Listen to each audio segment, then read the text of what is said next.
So, good morning, everyone. I am Guillaume Keynes, curator of European art at the Kimbell Art Museum, and I'm going to speak later about the relationship between Spain and Naples in the 17th century, but for now, my great pleasure and honor is to introduce this morning both a great art historian and a key member of our community here in Fort Worth, Professor Babette Bohn. Professor Babette Bohn is the author and co-author of numerous books and essays on Italian art, most devoted to Bolognese art of the early modern period, particularly drawings and prints. These include two books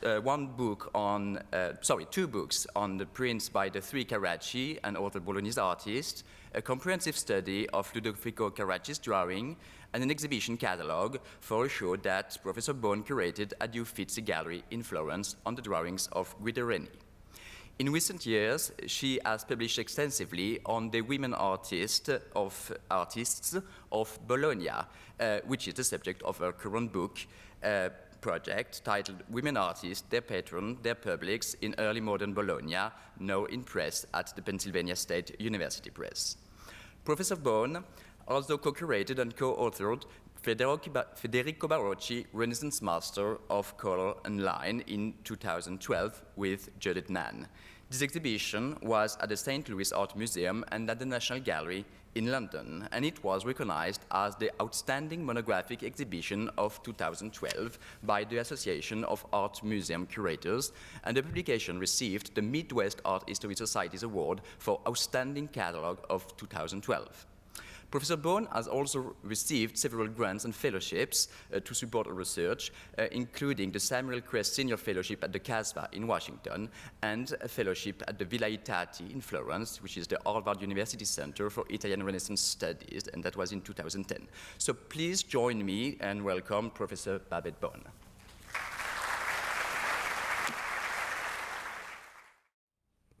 Thank you, Guillaume, so much for that generous introduction and for inviting me to speak at this symposium. And I'd also like to thank everyone at the Kimbell for making this exhibition and these scholarly events possible. I think George and Eric are up in the celestial section of the auditorium just now, right? But thanks to both of you and also to Catherine Stevens for all your efforts to make this possible.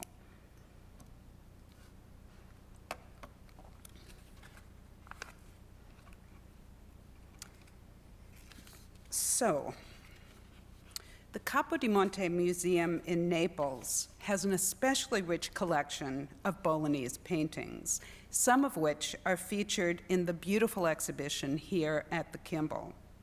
The Farnese family, who originally commissioned many of these pictures, enjoyed long and interesting relationships with some of the major artists of the Bolognese school. Beginning with the Carracci, Bolognese painters became some of the leading artists of the Italian peninsula, and it was precisely during that period, from the 1590s until the mid-17th century, that the Farnese collected their pictures. Capodimonte's collection of Bolognese paintings is strongest in the works of the three Carracci, Annibale, Agostino, and Ludovico, and their students and followers, such as Giovanni Lanfranco and Leonello Spada. Today, I'll focus particularly on Annibale Carracci, whose paintings were avidly collected by the Farnese, and on Guido Reni, whose single great painting in this exhibition was not a Farnese acquisition, but entered the Capodimonte collections only later.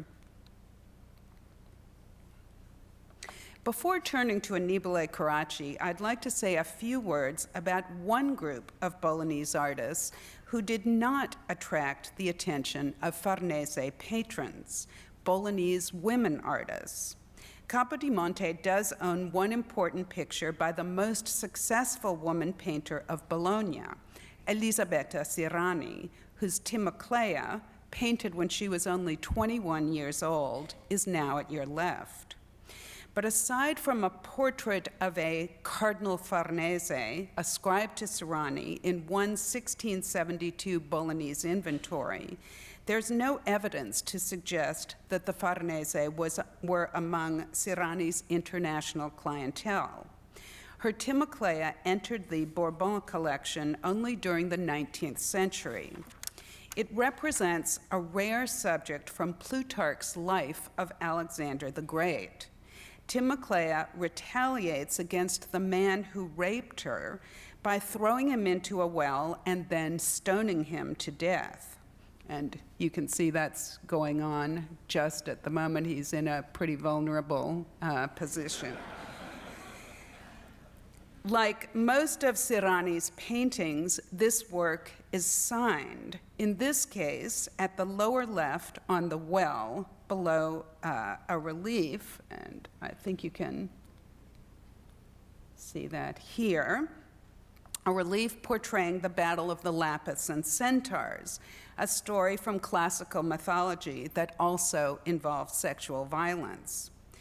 This apparent lack of interest in women artists was not unique to Bolognese practitioners, either in Naples or for the Farnese, although Artemisia Gentileschi, the 17th century Roman painter, whose even more violent Judith and Holofernes is at your right, spent more than 2 decades at the end of her life working in Naples. The Neapolitan biographer Bernardo de Dominici, writing in the 1740s, listed only 9 women painters who were active in the city, 8 of them during the 17th century. This is a very modest number compared to the 44 women who worked in Bologna during that century, or even the 23 recorded in 17th century Florence. If we take into account that the Neapolitan population was also much larger than that of either Florence or Bologna, this discrepancy seems especially striking. So Gentileschi's Judith, acquired around the same time as Sirani's Timoclea during the 19th century, is an important and unusual picture in the Capodimonte collection, and we're fortunate to have it here in Fort Worth. Let's turn now to Annibale Carracci, who came to Rome during the mid-1590s in response to the invitation of the young Cardinal Edoardo Farnese in Rome. Annibale was then a brilliant painter in his 30s who was already making a name for himself in his native Bologna and the region. Sharing a studio with his 2 cousins, Ludovico and Agostino, Annibale played a crucial role in reviving the practice of drawing the human figure from life and restoring naturalism to Italian painting. Before moving to Rome in 1595, Annibale had already worked for other members of the Farnese family who were closer to Bologna. While he was still in his 20s, Annibale painted The Mystic Marriage of St. Catherine, a fantastic work in this exhibition, for Duke Ranuccio Farnese of Parma. According to his early biographer, Bellori, Annibale brought this picture with him to Rome as a present from the Duke to Cardinal Edoardo. This lovely, sensual work is a superb example of Annibale's early style, which, as we shall see, changed dramatically after his arrival in Rome. The sweet, gentle figures with their tiny mouths and rosy coloring show the influence of Correggio, the 16th century painter who influenced all 3 of the Carracci during their early years in Bologna. Annibale also employs Correggio's subtle shading, called sfumato, and intimate emotional sensibility, all qualities that disappeared from his works during his later sojourn in Rome. These features recall Correggio's painting of the same subject, which was in the nearby city of Modena during this period. But notwithstanding Correggio's influence, Annibale's painting has a greater freshness and immediacy that derives from drawing his figures from life. This lively sketch in the Louvre perhaps made in preparation for this painting, illustrates how Annibale achieved this believably animated quality by drawing from living models. Annibale's early painted figures like these are convincing and engaging precisely because they were based on real-life models. The subject, depicting the early Christian Saint Catherine interacting with the Christ child and accompanied by the Virgin Mary and angels, typifies the emotional accessibility of the saints during the Counter-Reformation period. Bologna's current Archbishop, Gabriele Paleotti, had recently published an influential book about art, which argued that painters should produce works that were naturalistic, moving, and accurate, since religious paintings like these could communicate with everyone, even the illiterate. The Carracci were among the earliest and most important Bolognese artists to respond to Paleotti's dictates about religious art. Cardinal Odoardo Farnese, the grandson of Pope Paul III, who inherited the latter's extraordinary art collection, invited the Carracci to Rome, above all to provide fresco decorations for the Farnese Palace there, today the French Embassy in Rome. Annibale became the principal creator of these frescoes, first decorating the smaller Camerino Farnese with scenes from the life of Hercules, including this wonderful canvas of Hercules at the Crossroads. Like many of Annibale's Roman works, this painting shows how much he was influenced by the antique sculptures he saw in Rome, in this case, the Hercules Farnese, then in the Farnese collection in Rome. But Annibale's most important undertaking for Cardinal Farnese was his fresco decoration for the Farnese Gallery, depicting the loves of the gods. This extraordinary fresco employs an impressive ensemble of illusionistic painting that was influenced by Michelangelo's Sistine Chapel ceiling. Yet another example of the impact on Annibale of the artworks he saw in Rome. Annibale portrays illusionistic sculptures, architectural frames, delightful masks and grotesques, and also flesh-colored ignudi that specifically recall Michelangelo's Sistine ignudi. This framework surrounds mythological scenes depicting the loves of the gods, such as this one of Venus, goddess of love and beauty, engaging with her mortal lover Anchises. According to several 17th century biographers, despite the widespread admiration for Annibale's achievement in the Farnese Gallery, he received only a disappointingly modest compensation from Cardinal Farnese, who, Bellori reports, paid the artist only 500 scudi for the entire fresco, the work of about 5 years. Although some scholars have questioned the veracity of this account, according to Bellori, Annibale was paralyzed by this inadequate compensation, prompting the collapse of his already fragile ego and contributing to his illness and diminished capacity to continue painting thereafter. Despite this traumatic experience with the Farnese Gallery, Annibale produced other works for Cardinal Odoardo. His second painting in the exhibition, representing the Pieta, was created around 1598 to 1600, while he was still working on the Farnese Gallery. Although the specific circumstances of this commission are unknown, Bellori reports that it was made for Cardinal Farnese. Perhaps it was placed in a private chapel in one of the Farnese palaces, where members of the family could employ it for personal devotion. This painting, in my opinion, is the most moving of Annibale's several late interpretations of this subject.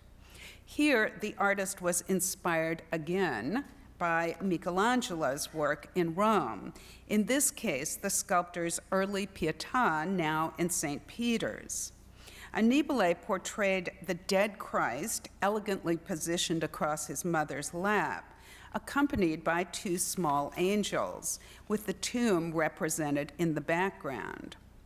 It's worth noting, I think, that Annibale portrays an older Virgin Mary than Michelangelo did. We know from early biographers that Michelangelo's Pieta was criticized by his contemporaries for portraying a Virgin Mary who looks impossibly young, younger, in fact, than her dead son. This is exactly the type of inaccuracy that Archbishop Paleotti had discouraged, and Annibale portrays a woman who looks more plausibly old enough to have an adult son. Interestingly, Annibale's preparatory studies for the painting suggest that at first he devised a very different composition for the two principal figures. This two-sided sheet at Windsor Castle suggests that initially he did not plan to place Christ in his mother's lap, instead devising a less traditional arrangement with her at his side and her hands in prayer, a pose that emphasizes her religious devotion to her Savior more than her grief at the loss of her son. This third preparatory study, a roughly executed pen sketch that employs a spare graphic style that became increasingly typical during the artist's later years, comes closer to his final solution, positioning Christ diagonally across his mother's lap, as in the painting, but before devising the Virgin's more upright pose that in the painting creates a monumental pyramidal composition. This effective arrangement was reutilized by the artist in a later version of this subject, originally in the Mattei Chapel in San Francesco a Ripa, Rome, and now in the Louvre. In this later work, more properly termed a lamentation, Annibale added two saints and a more extensive landscape background. The success of this second iteration is confirmed by this modified, smaller version of the composition by Annibale's student, Domenichino, a beautiful picture on copper now in the Metropolitan Museum of Art. The Pieta does not portray a specific event described in the Bible, but it became a popular subject for religious devotion. During the Counter-Reformation, considerable emphasis was placed on viewer worshipers experiencing Christ's suffering and death empathically and viscerally, that is, employing one's senses to understand and identify with Christ's experience.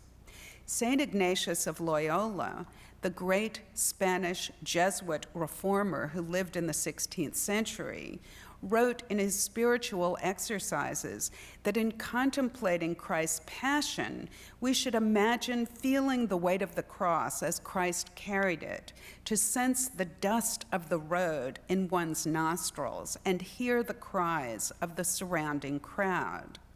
Annibale seems to be evoking this sort of first-hand sensory experience in his painting, both by placing the figures in the foreground, close to the viewer, in a strong light that contrasts dramatically with the dark background, and by his deployment of the small angel who pricks his finger on the crown of thorns, you see him right here, while looking out at the viewer, eliciting our empathic response.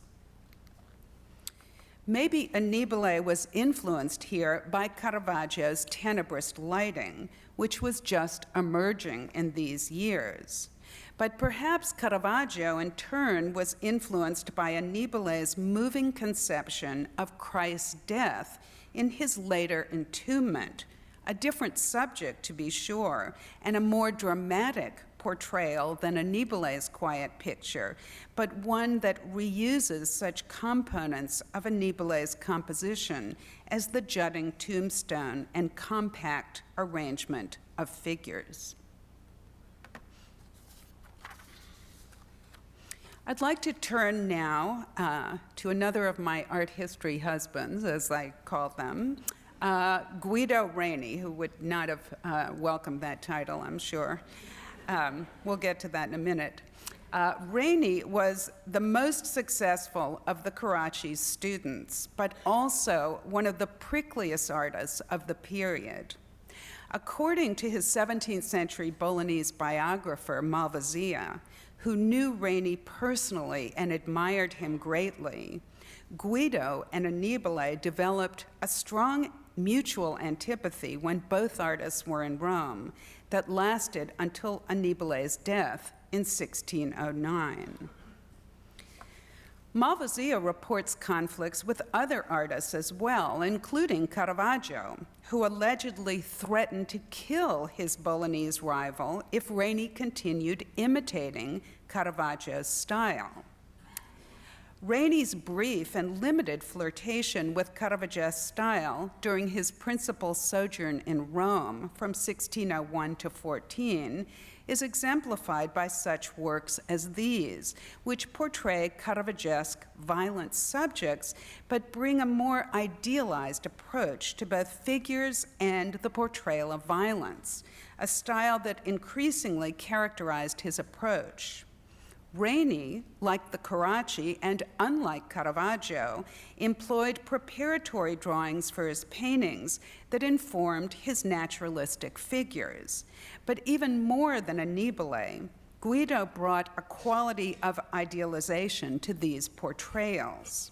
He was a classicist in his idealized figures, cool coloring, and carefully designed compositions. And I would argue that his natural stylistic proclivities in this direction probably had more to do with limiting Caravaggio's influence than his fears of physical violence from his would-be adversary. Both in Rome and in Bologna, where he spent most of his life after 1614, Reni developed a much lighter palette than Caravaggio or even the Carracci, and his beautiful idealized narratives soon made him the most sought-after and highly paid painter in the Italian peninsula. But he was a difficult man who had many conflicts with his patrons, even the Pope, as confirmed by numerous anecdotes in Malvasia's biography. Reni's extraordinary reputation eventually won him an invitation in 1621 to come to Naples to paint some frescoes and altarpieces for the chapel of the Tesoro di San Gennaro in the cathedral, an important commission. But according to Malvasia, Reni fled the city before completing any paintings in fear for his life. He apparently felt threatened by local painters who allegedly, as Malvasia writes, were not very friendly to strangers and made it a policy to conspire against every painter who was not one of their own. Reni's assistant, Francesco Gessi, disputed this account, but whatever the real truth of the matter, Reni left Naples never to return. Even so, he still painted some works for Neapolitan commissions, such as this late Adoration of the Shepherds for the Certosa di San Martino, for which he received the enormous fee of 3,000 scudi. To many discerning collectors, despite his difficult personality, Reni's beautiful pictures were worth the trouble of dealing with him.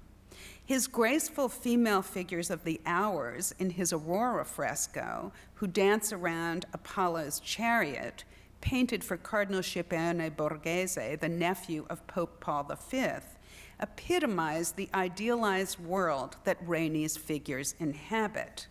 Here, only the male figure of Apollo offers convincing anatomical detail, so it's no surprise that we have two preparatory drawings from life for this figure, one of which is now on the screen. Reni's male figures were often designed in such preliminary studies. Another handsome example is his Hercules on the pyre, painted for the Duke of Mantua. It was prepared in a spectacular study from life, now in the Uffizi, which I show you at the right. Reni was a master of balancing the anatomical details and correct proportions that resulted from life drawing with an unremitting commitment to idealization in all his male figures. Even when no such preparatory study survives, this balance of naturalism and idealization suggests that a lost figure study from life was employed, as must have been the case with his Samson. This work, designed for a chimney breast in a Bolognese palace, portrays the Old Testament protagonist after he's slaughtered the Philistines, whose bodies are scattered at his feet. The hero poses in an impossibly perfect stance that gracefully mirrors the curvilinear shape of the chimney breast as he drinks water from the jawbone of an ass, the same tool he used to kill his adversaries. But we see no blood or gore here. In Reni's idealized renderings, unlike Caravaggio's, violence is interpreted as a graceful, bloodless, and beautifully choreographed event, as idealized as the handsome male figure. All these elements shape Reni's approach to his Atalanta and Hippomenes from Capodimonte. There are some gaps in our knowledge of this picture. Curiously, it was essentially overlooked by all Reni's early biographers. Even Malvasia mentions only a reproductive print after the picture without commenting specifically on the painting. So we have no secure firsthand information about the original patron. It's likely, however, that the work was commissioned by the Duke of Mantua, since it can be linked to a painting of this subject that was described in the Gonzaga ducal collection in Mantua during the late 17th century. This makes sense, since we know that the Duke commissioned other works by Reni during these years, such as the Hercules we saw earlier. The Atalanta and Hippomenes was acquired for the Bourbon collection in 1802. Just as we lack secure information on the commission, we also lack preparatory drawings for this work. Reni surely made them, but none are still known. The picture is also known in a second autograph version in the Prado Museum, Madrid, seen here at the right. The Prado picture, as I think you can see, is slightly larger with a bit more space around the figures, but the two versions are otherwise very close. Reni painted many mythological narratives during his career. So in this sense, the Atalanta and Hippomenes is typical of his production. But this specific subject was rare in Bolognese 17th century painting. It represents the story of a race between the young man Hippomenes and the woman he hoped to marry, the huntress Atalanta. Hippomenes fell in love with her while they were both hunting the Caledonian boar. Atalanta was both exceptionally swift and reluctant to marry, so she agreed to marry only the suitor who could beat her in a race. If the man lost the race, he was killed. If successful, he married Atalanta, so high stakes either way. Hippomenes succeeded with the help of Aphrodite, who gave him 3 golden apples of the Hesperides. When he dropped each apple, Atalanta stopped to pick it up and consequently lost the race. At a glance, it's not immediately obvious that these two figures are racing. Atalanta leans over to pick up an apple as Hippomenes observes. Just as he avoided explicit violence in his narratives, Reni was also averse to depicting explicit sexuality between men and women. His painting emphasizes the clear physical separation between the two figures. Their draperies approach and parallel each other, but never touch. Only two legs intersect at diagonals, one well in front of the other. And I'm talking about this central intersection. To hint ever so subtly at their future union. Richard Spear has remarked on the unusual gesture of Hippomenes' right hand, which Spear links to gestures of aversion in other paintings. But to my eye, the gesture, although unusual, conveys the young man's desire to slow down his adversary, a goal that was successful since, in the end, he won the race and married Atalanta. Another issue that I would like to mention in this painting is the discrepancy between the naturalism of the man and the less convincing depiction of the woman. Hippomenes is certainly idealized, but his body is proportional and includes considerable anatomical detail. In contrast, Atalanta seems to lack a waist, and her breasts are in the wrong place.